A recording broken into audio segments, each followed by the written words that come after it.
Hello मेरे सारे students, मैं नीतीश अग्रवाल आज आप लोगों को एक बहुत ही इंपॉर्टेंट टिप देने आया हूँ। हम लोग का जो टॉपिक होगा आज वो होगा how to present your answers in subject like law. भैया लॉ जैसा सब्जेक्ट के अंदर आप लोग अपने आंसर्स को कैसे प्रेजेंट कर सकते हो।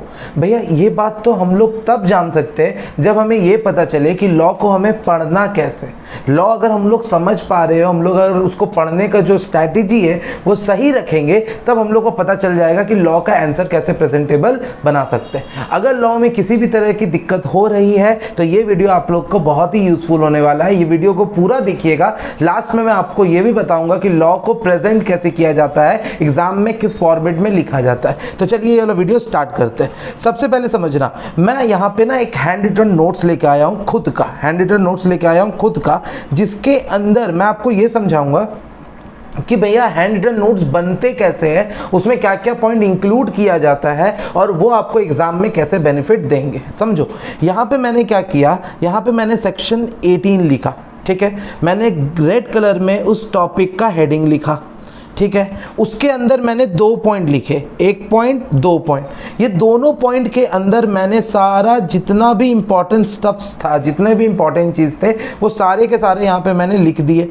साथ ही साथ अगर आप देख पा रहे हो, तो अगर आपको मैं दिखाऊं तो यहाँ पे मैंने हाईलाइट किया है। क्या किया है? हाईलाइट किया है। और यहाँ पे दिखाने की कोशिश किया हूँ कि 30 डेज बहुत ही इंपॉर्टेंट है, 30 डेज बहुत ही इंपॉर्टेंट है, ठीक है। और यहाँ पे मैंने सेक्शन 18 ख़त्म कर दिया।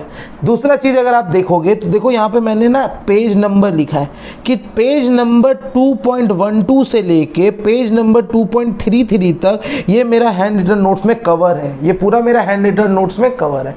तो जब एग्ज़ाम आएगा ना, जब एग्ज़ाम आएगा तब मेरे को कुछ भी देखने की ज़रूरत नहीं है। मैं डायरेक्ट क्या कर सकता हूँ, मैं डायरेक्ट ये हैंड रिटन नोट्स को पढ़ सकता हूँ। और अगर आप लोग यहाँ पे लिख दोगे, यहाँ पे आपको ही लिखना है, आप यहाँ पे पूरा बुक तो उतारोगे नहीं। आप यहाँ पे हैंड रिटन नोट्स का मतलब होता है समरी। अगर यहाँ पे आप लिख दोगे तो ये सेम चीज़ आप वहाँ पे भी लिख सकते हो। जैसे एग्जांपल देखो, prepared and sign within 30 days of conclusion of every such meeting.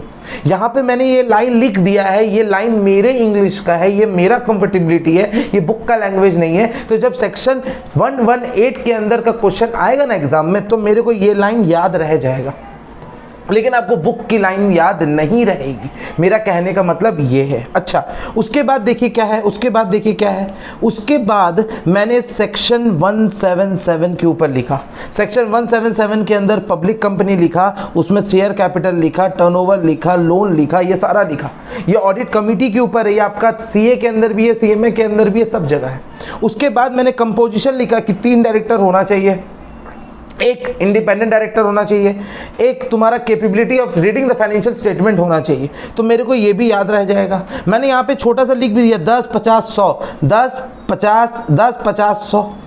तो मेरे को एग्जाम के समय बस ये देखना है, मेरे को एग्जाम समय सिर्फ ये देखना है, मेरे को पूरा सेक्शन याद करने की जरूरत नहीं रहेगी। उसके बाद मैंने लिखा बोर्ड ऑफ डायरेक्टर रिपोर्ट पे दिस 2 चीज़ों को डिस्क्लोज करेगा। मैंने हिंदी में लिखा कि बोर्ड ऑफ डायरेक्टर रिपोर्ट पे 2 चीज़ों के ऊपर डिस्क्लोज करेगा, पहला कंपोजिशन के ऊपर, दूसरा रिकमेंडेशन के ऊपर। साथ ही साथ अगर कोई तरह का एक्सेप्टेंस है, डिस्क्लोजर या कुछ है, तब पर भी वो डिस्क्लोज करना पड़ेगा। साथ ही साथ देखिए 177 सेक्शन मैंने यहाँ लिखा, 177 178 सेक्शन मेरे को खुद से करना है, बुक से, मेरे को फिर कॉपी से करना है, फिर मेरे को यहाँ से बुक से करना है। मैंने ये पूरा का पूरा लिख दिया। Section 178 complete, section 179 complete, section 180 complete, और फिर सेक्शन 181 आ गया। तो देखो लाइन वाइज मैं कंप्लीट कर रहा हूँ, मैं लाइन वाइज कर रहा हूँ। मैं ऐसा नहीं कि कोई भी नोट्स कभी भी बना लूंगा, नहीं, मैं यहाँ पे लाइन वाइज करूंगा 212 से लेके 2.33 तक। ये अगर मैंने कर दिया ना तो एग्जाम से पहले मेरे को पढ़ने में 5 मिनट 10 मिनट लगेगा पर पेज। मैं पूरा सिलेबस नहीं बोल रहा हूँ, पर पेज। मेरा एग्जाम में 74 मार्क्स आया था सीएमए फाइनल में मेरे को आया था 43 रैंक, साथ ही साथ 74 मार्क्स आया था लॉ में। मैं आप सही पर्सन हूं आपको ये बताने में कि आपको लॉ में क्या करना चाहिए और क्या नहीं करना चाहिए। मैंने अपने पूरे बुक को ऐसे छोटे छोटे पेजों में डिवाइड कर दिए थे और एक समरी नोट्स बना दिया था, जिससे मैंने पूरा रिवीजन कर पाया था 1 दिन के अंदर। पूरे इतना बड़ा चैप्टर, इतना बड़ा सब्जेक्ट है जिसमें कंपनी लॉ ही इतना बड़ा है, उसमें तुम्हारा इकोनॉमिक्स लॉ भी है, ये भी है, वो भी है, इस सारे को पढ़ना पॉसिबल नहीं है। इसीलिए आप सीए में हो या सीएमए में हो या किसी में भी हो, आपको समरी नोट्स बनाना बहुत इंपॉर्टेंट है। फिर मैं आपको दिखाता हूँ, देखिए फिर मैंने क्या किया, एक नया सेक्शन निकाला, सेक्शन 168 सब सेक्शन 1 से लेके 3 तक, रेजिग्नेशन ऑफ डायरेक्टर, कि डायरेक्टर किस किस रीजन में रेजिग्नेशन दे सकता है। डायरेक्टर राइटिंग में देगा कंपनी के पास, ये बाद में ये रिकॉर्ड किया जाएगा कि भैया राइटिंग में देना पड़ेगा। अगर आप रेजिग्नेशन ले रहे हो तो आपको राइटिंग में देना पड़ेगा, जो बात तो क्लियर। आरओसी को कंपनी को बताएगा 30 दिन के अंदर, अपने रेजिग्नेशन के 30 दिन के अंदर अंदर आपको बताना पड़ेगा। Resignation shall be pass in the board report, BR pass करना पड़ेगा भैया, बीआर इन बीएम पास करना पड़ेगा। Director shall intimate ROC with the reason within 30 days in DRI 11। तो अगर आप सीए फाउंडेशन में भी हो ना तो आपको सेक्शन 168 याद रह जाएगा। अगर आप सीए फाउंडेशन सीएमए फाउंडेशन के अंदर भी हो ना, सेक्शन 168 आपको याद रहेगा कि भैया क्या था। डायरेक्टर अगर रेजिग्नेशन लेता है तो उसको रिटर्न में बताना पड़ेगा। राइटर अगर रेजिग्नेशन लेता है तो बोर्ड मीटिंग में पास करना पड़ेगा। राइटर अगर रेजिग्नेशन लेता है तो उसको 30 दिन के अंदर अंदर आरओसी और कंपनी को बताना पड़ेगा, और जिस दिन बता दिया वहां से 30 दिन के अंदर अंदर कंपनी आरओसी को बताएगा कि मेरा डायरेक्टर क्यों छोड़ दिया, मेरा डायरेक्टर क्यों छोड़ दिया। रेजिग्नेशन तब जब हम लोग देखेंगे कि नोटिस मिल गया कंपनी को या डायरेक्टर को, स्पेसिफाइड डेट पे बोला कि मैं इस डेट को छोड़ दूंगा, विच एवर इज लेटर। फिर यहाँ पे मैंने एक इंपॉर्टेंट लिख के दिया। इंपॉर्टेंट क्या लिखा भैया, अगर सारे के सारे डायरेक्टर रिजाइन मार दिए तो सीजी या फिर प्रमोटर अपॉइंट करेगा। कितना बढ़िया सुंदर सा लिख दिया। ये पूरा आप जाके चेक कर लीजिए, सेक्शन 168 सब सेक्शन 1 से लेके सब सेक्शन 3, यहाँ के अलावा और कुछ है ही नहीं। ये पूरा पॉइंट है, 1 पॉइंट 2 पॉइंट 3 पॉइंट 4 पॉइंट। अब यहाँ देखिए सेक्शन 166, सेक्शन 177, सेक्शन 172, ये सारा मैंने लिख दिया कि भैया ये डायरेक्ट बुक से कर लो, ये डायरेक्ट बुक से कर लो, ये डायरेक्ट बुक से कर लो, क्योंकि उनके नोट्स बनाने की जरूरत नहीं थे, वो बहुत ही इजी थे, वो उसमें 12-13 पॉइंट था, वो रट्टा मारने वाला चीज़ था, तो मैंने यहाँ छोड़ दिया। समझ में आया। अब यहाँ पे बात करते हैं कि what are the difficulties I face during my studies. भैया जब मैं पढ़ रहा था तो मेरे को बहुत सारी डिफिकल्टीज हुई। ठीक है भैया, सबसे पहला प्रॉपर नोट्स। हर टीचर अच्छा पढ़ाते हैं, बहुत अच्छा पढ़ाते हैं टीचर, लेकिन हर टीचर में कुछ ना कुछ कमी होते हैं। मान के चलो 2 टीचर है, teacher A teacher B. Teacher A का नोट्स बहुत अच्छा होगा लेकिन क्वेश्चन प्लस आंसर बेकार होगा। टीचर बी का नोट्स खराब होगा लेकिन क्वेश्चन प्लस आंसर बहुत अच्छा होगा। भैया नोट्स समझ में नहीं आता यार, नोट्स किसका फॉलो करे, टीचर ए का फॉलो करे, टीचर बी का फॉलो करो। मैं आपको एक बात बता रहा हूँ, आप किसी का भी फॉलो कर सकते हो, आप किसी का भी फॉलो कर सकते हो, लेकिन याद रखिएगा अगर आपने एक बुक एक टीचर का पढ़ा है तो अंतिम तक फिर वही बुक पढ़िएगा। समझ में आया।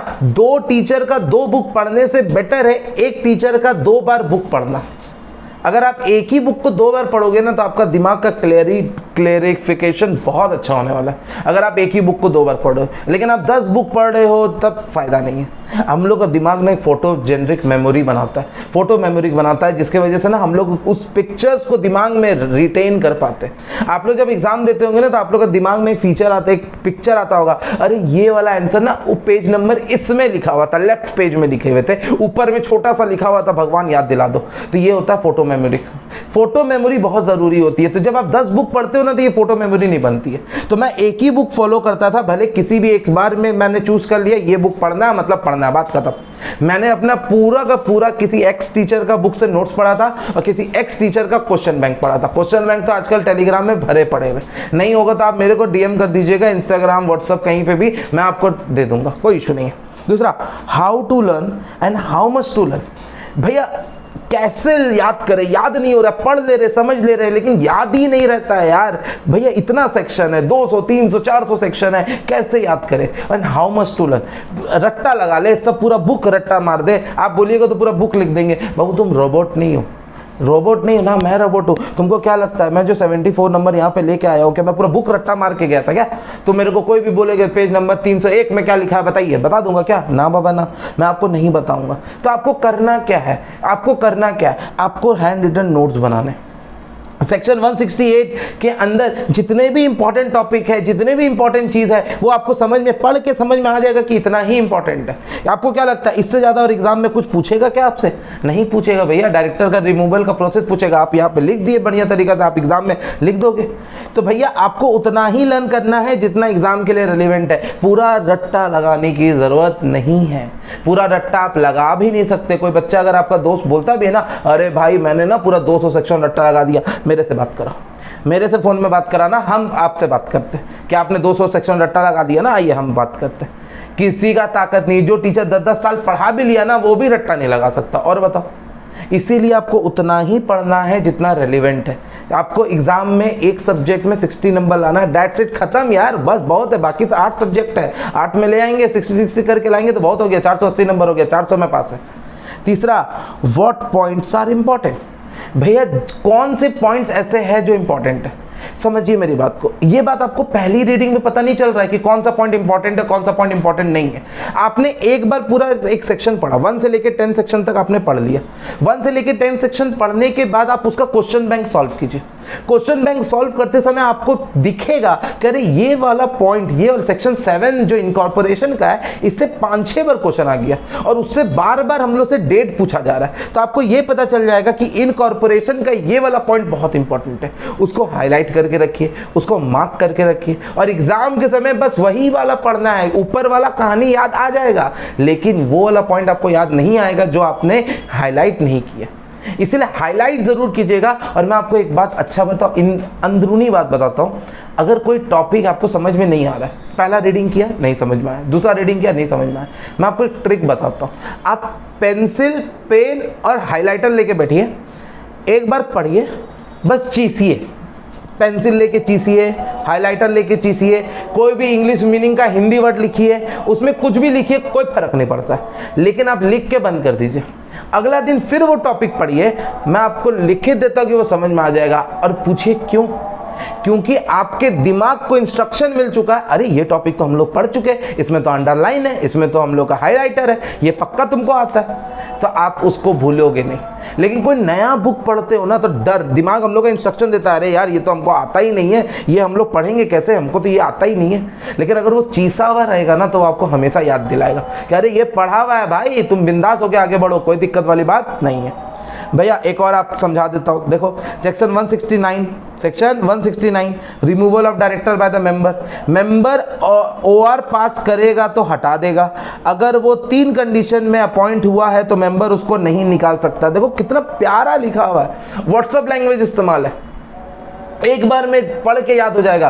भैया अगर मेंबर को डायरेक्टर हटाना, अगर मेंबर डायरेक्टर हटाना चाहता है तो सबसे पहले ओआर पास करो, ऑर्डिनरी रेजोल्यूशन। उसके बाद अगर वो 3 कंडीशन, अगर डायरेक्टर 3 कंडीशन में अपॉइंट हुआ है तो उसको मेंबर हटा नहीं सकता। What are the those condition? Appointed by tribunal, अगर ट्राइब्यूनल अगर डायरेक्टर को अपॉइंट किया है तो मेंबर नहीं हटा सकता। Nominee director appointed by the financial institution, अगर फाइनेंशियल इंस्टीट्यूशन ने नॉमिनी डायरेक्टर को अपॉइंट किया तब पर भी हटा नहीं सकता। Appointed by the principal of promotional, अगर प्रोपोर्शनल डायरेक्टर है तब पर भी हम लोग हरा नहीं सकते। कोई डाउट है किसी को? ये सेक्शन तुम्हारा 163 के अंदर है, ये सारा चीज यहाँ पे लिखा हुआ है। देखिए ये सेक्शन 169 के अंदर कितने सारे टॉपिक मैंने यहाँ पे लिख के रखे हुए। आपको कुछ नहीं करना, आपको बस हैंड रिटन नोट्स बनाने लॉ के लिए, और आपको प्रेजेंट करना है। अब बात आता है कि भाई अगर एग्जाम में आता है तो हम लोग लिखना कैसे, समझे? बहुत अच्छा तरीके से समझाता हूँ। क्वेश्चन आएगा केस स्टडी, क्वेश्चन आएगा केस स्टडी। केस स्टडी में सबसे पहले 3 पैराग्राफ में लिखता है, इसको हम लोग बोलते हैं 3 पैरा रूल। क्या बोलते हैं बच्चा? 3 पैरा रूल। अगर 3 पैरा रूल आपने इस्तेमाल नहीं किया तो आपको एक नंबर मिलेगा 0, लड्डू। सबसे पहला भैया यहां लिखते हैं हम लोग प्रोविजन। क्या लिखते हैं बच्चा? प्रोविजन। प्रोविजन का मतलब आपके दिमाग का, आपको क्वेश्चन पढ़ के जो याद आ रहा है, जो सेक्शन दिमाग में आ रहा है, वो यहाँ पे कोट कीजिए कि भैया मैंने सुना था कि डायरेक्टर ओआर पास करोगा, लिख दीजिए। आप मैंने सुना था कि 3 आदमी अभी हम लोग, अगर डायरेक्टर 3 जन ने अपॉइंट किया तब मेंबर नहीं लिखा सकते, लिख दो, लिख दो। ये वाला पैराग्राफ ब्यूटीफुल होना चाहिए। क्या होना चाहिए बच्चा? ब्यूटीफुल। मतलब इतना सुंदर होना चाहिए कि टीचर बस देखे और बोले वाह वाह वाह वाह वाह वाह वाह वाह क्या बात है। उसके बाद मीडियम, ज़्यादा नहीं, 3 से 4 लाइन का होना चाहिए स्टोरी। कहानी सुनाते हो ना, झूठ बोलते हो तो कहानी सुनाते हो। ये स्टोरी आपको कहाँ से मिलेगा? क्वेश्चन से मिलेगा भैया। बचपन में आपने एक्टिव वॉइस और पैसिव वॉइस किया था, मम्मी मैं यहाँ जाऊँ, मम्मी मैं वहाँ जाके आ गया। समझ में आ रहा है मेरी बात को? ये मैंने ये खाना खाया, मैंने ये सेब खाया, ये सेब मेरे द्वारा खाया गया है। बस भैया पैसिव वॉइस है तो उसको एक्टिव कन्वर्ट कर दो, एक्टिव वॉइस है तो उसको पैसिव में कन्वर्ट कर दो। कि मिस्टर शाम है वो डायरेक्टर है, उसको निकाला जा रहा है, क्या वो निकाल सकते हैं कि नहीं, वो आपसे क्वेश्चन पूछ रहा है। भैया लिखो मिस्टर श्याम नाम का एक आदमी है, उसको निकाला जा रहा है, मेंबर है वो, ऐसे है वैसे है, खत्म। और लास्ट में आपको देना है कंक्लूजन। कंक्लूजन तो सबसे ईजी है, no the question stated wrong. From the above question, from the above provision, we can state that the above statement is currently wrong. The above statement is proven wrong. भैया जो दिया गया, जो question बोलना चाह रहा है वो तो गलत बोलना चाह रहा है, खत्म हो गया बात। लेकिन याद रखिएगा यहाँ पे आप बड़ा बड़ा नो जो लिख रहे हो ना, वो नो कोशिश कीजिएगा ऐसा लिखने का कि टीचर का नज़र में डायरेक्ट ना जाए। कभी ऐसा बहुत बार होता है कि बच्चा लिख देता बड़ा बड़ा नो, एकदम स्टार्टिंग में यहीं पे लिख देगा know the question is wrong. ऐसा मत कीजिएगा। क्यों नहीं कीजिएगा? इन केस अगर मान लो क्वेश्चन का आंसर है यस, आपने बड़ा बड़ा यहाँ पे लिख दिया नो, सब ऊपर, टीचर आगे पढ़ेगा ही नहीं, बोलेगा गधा है। इसीलिए कभी भी मैं स्टार्टिंग में कंक्लूजन देने मना करता हूं मेरे भाइयों कि भैया ऊपर में कंक्लूजन नहीं देना है, लास्ट में कंक्लूजन देना है कि टीचर ऊपर से नीचे आए तो तुम्हारे लिए एक अच्छा सा प्रिसेप्शन बन जाए कि हाँ लड़का पढ़ने वाला है। भैया उसको थोड़ा सा गलती हो गया तो चलो हाफ नंबर दे देते, चलो नहीं यार हाफ नंबर तो बनता है। लेकिन तुमने ऊपर में ही बड़ा बड़ा लिख दिया, ओहो तब नो लिख दिया बड़ा बड़ा, तब हम लोग नहीं मानेंगे। क्लियर है? उम्मीद करता हूँ कि ये वाला वीडियो आपको पसंद आया होगा। ये वीडियो आपको पसंद अगर आया है तो अपने फाउंडेशन, इंटर, फाइनल के बच्चों के साथ, स्टूडेंट्स के साथ, सीनियर्स के साथ, आर्टिकल्स के साथ ज़रूर शेयर कीजिएगा, मेरे को टैग कीजिएगा। अगर मेरा कोई भी चीज़ अगर आपको पसंद आ रहा है तो प्लीज़ लाइक, कमेंट और शेयर कीजिएगा। इससे बहुत ज़्यादा मेरे को एल्गोरिदम में फ़र्क पड़ेगा, मेरे को रिच मिलेगा और मैं ऐसे ही यूजफुल वीडियोज़ आप तक पहुँचाते रहूँगा। तब तक के लिए take care, God bless you.